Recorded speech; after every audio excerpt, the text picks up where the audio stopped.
Oke, assalamualaikum warahmatullahi wabarakatuh. Di video kali ini kita akan membahas sedikit tentang database MySQL.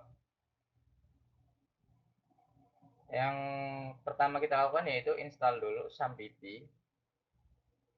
Kalau teman-teman belum punya SAMPP, bisa install, download di Google, ada juga. Lalu saya anggap di sini teman-teman sudah install ya SAMPP-nya. Kemudian di start di bagian MySQL, Apache juga.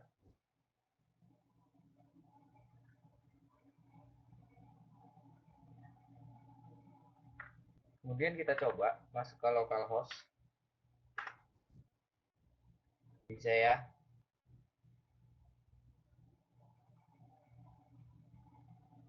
Oke, cara yang biasa kita lakukan untuk membuat database dengan masuk ke localhost kemudian di phpMyAdmin. Tapi di sini kita tidak menggunakan phpMyAdmin pakai aplikasi ini ya. Jadi nanti kita akan menggunakan command prompt. Kenapa? Karena nantinya si query MySQL ini untuk dipanggil ke sebuah aplikasi, baik itu aplikasi web atau aplikasi desktop, itu menggunakan query SQL-nya ya.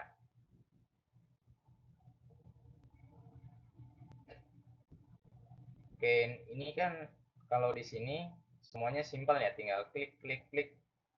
Tapi kita tidak akan belajar ini di sini. Kita close saja. Kita akan menggunakan command prompt.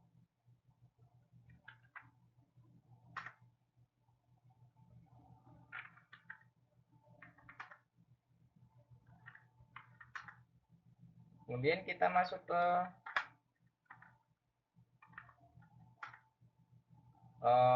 folder SAMPP-nya yang tempat kita install SAMPP.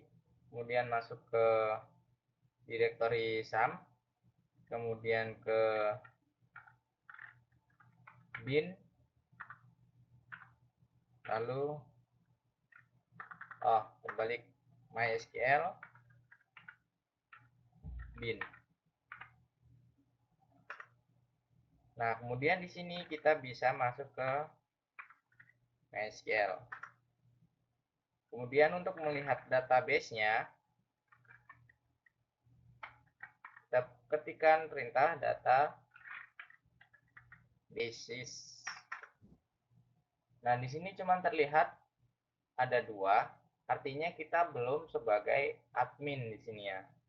Karena kita baru mengetikkan perintah MySQL doang tetapi tidak sebagai admin. Kita keluar dulu.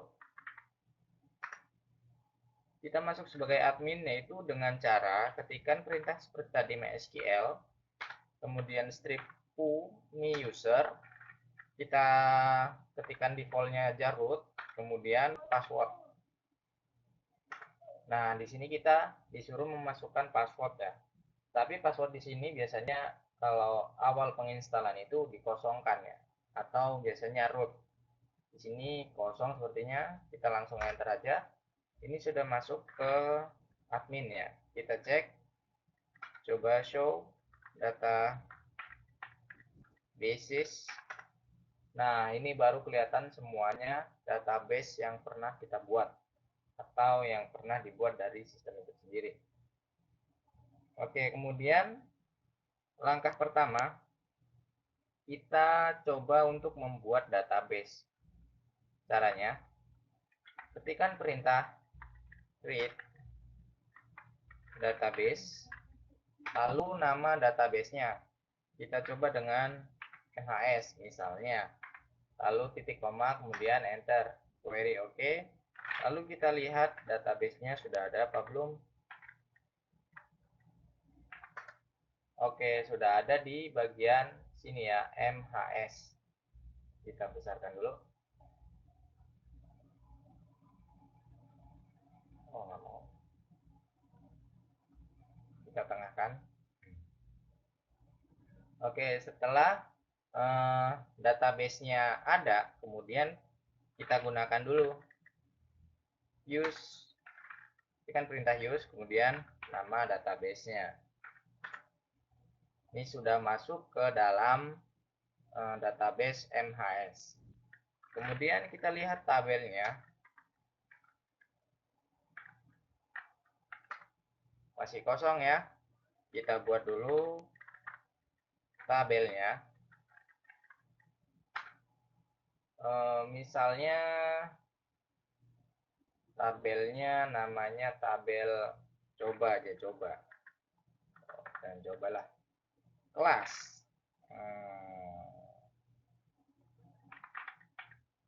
Kelas misalnya. Kita coba aja deh. Tabel coba, kemudian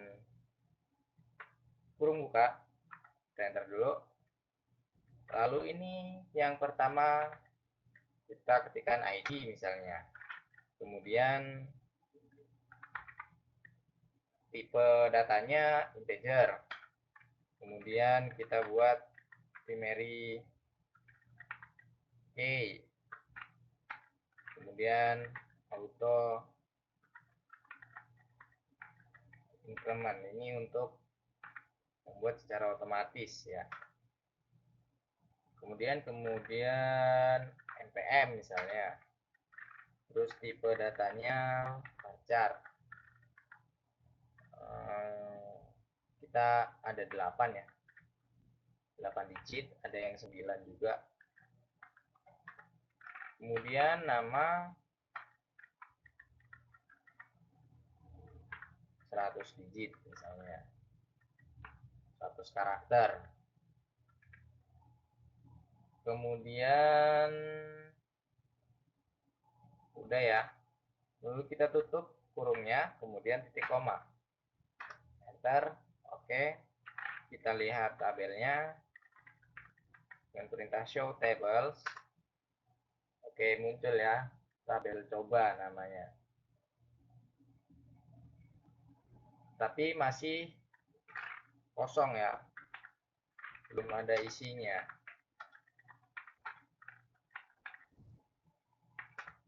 Masih kosong ya. Kemudian kita coba isikan beberapa record dengan perintah insert into coba values, ini nilainya. Kemudian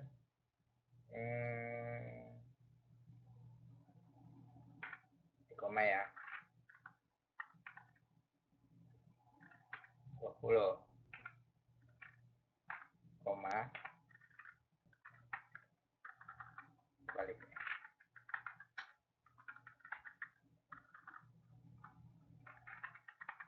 Corok, oke. Tutup dulu. Kemudian kita kasih lagi.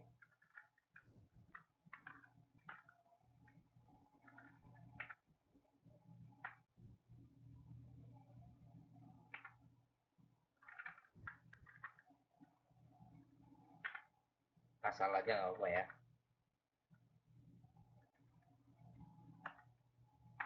Nah, jangan lupa titik koma, lalu enter. Kenapa di sini kita tidak memasukkan si ID? Karena ID itu auto increment. Jadi dia dimulai dari angka 1, kemudian dia secara otomatis dibuat ke berikutnya ya, ke angka berikutnya. Kita cukup memasukkan si npm dan juga nama. Oh, error.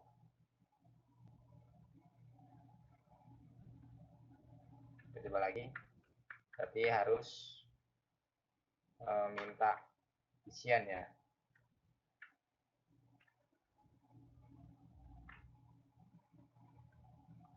Berarti dia minta itu misalnya. Dia harus diisi. Harusnya bisa sih, nggak diisi juga.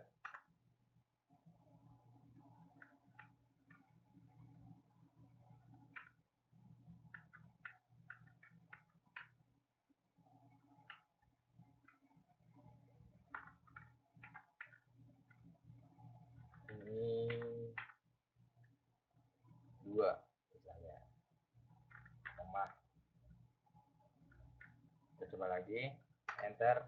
Oke, berarti minta diisi ya. Oke, kita udah memasukkan dua record. Sekarang kita coba lihat si isinya tadi ya. Berarti perintahnya select bintang from, coba misalnya. Nah, ini sudah muncul perintah untuk menampilkan si data tadi ya. Jadi nantinya si query select from nama tabel ini yang digunakan di saat kita membuat program di desktop ataupun di pemrograman web ya. Maka dari itu kita harus tahu dasar-dasarnya untuk membuat ini. Oke, kita coba sekarang ini memasukkan data sudah. Kita coba untuk update ya, atau merubah data. Update, coba set, kemudian nama sama dengan tanda petik, misalnya kelompok, misalnya ya. Nah, lalu kondisinya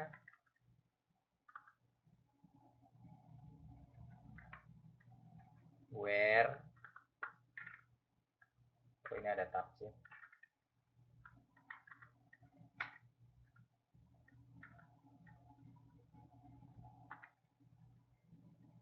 Di satu misalnya. Nah, jadi perintah ini kita update si tabel coba dengan nama sama dengan Joko apabila ID-nya 1. Enter coba. Oke ya. Lalu kita coba lihat isinya. Oke, sudah berubah. Yang pertama tadi Fahri menjadi Joko. Oke. Insert sudah, update sudah. Lalu kita coba delete si data tadi ya. Kita coba delete yang data kedua. Oke, delete from, coba where ID sama dengan 2 titik koma, enter. Oke, kita coba lagi isinya, kita lihat. Nah, tinggal 1 ya. Oke, insert sudah, update sudah, delete sudah. Oke, kita coba untuk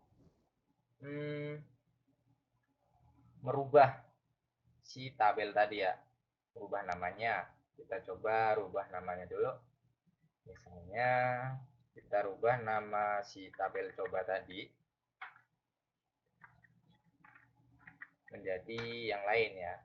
Dengan perintah alter table, kemudian nama tabelnya,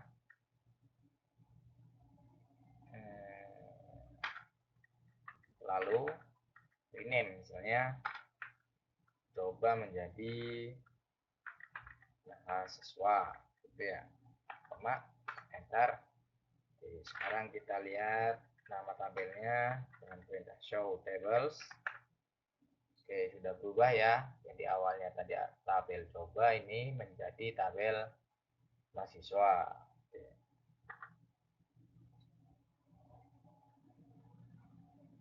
Oke.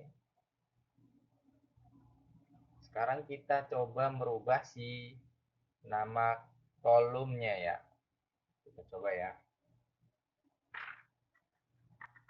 Alter table mahasiswa, karena sudah menjadi mahasiswa. Change, perintahnya menggunakan ubah.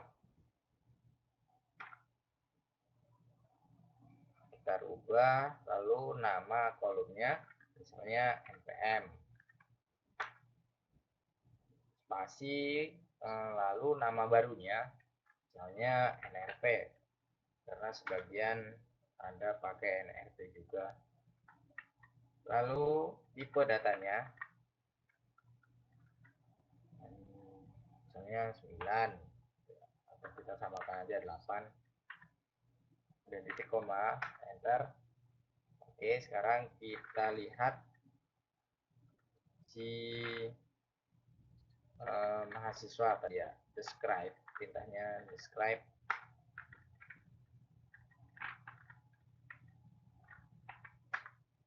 Oke, tadinya ini NPM, sekarang berubah menjadi NRP, gitu ya. Oke, untuk menghapus drop, kita menggunakan perintah drop. Drop table mahasiswa.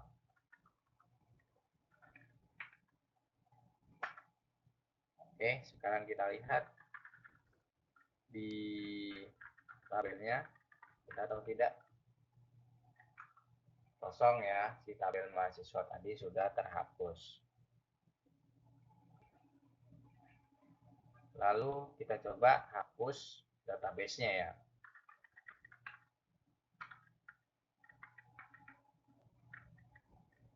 Drop database MHS. Kita coba. Oke. Kita lihat.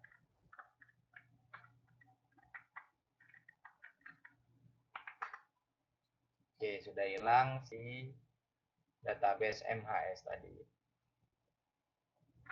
Kemudian perintah keluar dari, nah ini sudah keluar dari MySQL-nya. Sekian video dari saya, semoga bisa dimengerti. Kenapa kita belajar ini? Karena ini penting nantinya untuk kita belajar pemrograman di pemrograman web dan juga pemrograman desktop. Biasanya nanti kita menggunakan query-query seperti ini. Sekian dari saya. Wassalamualaikum warahmatullahi wabarakatuh.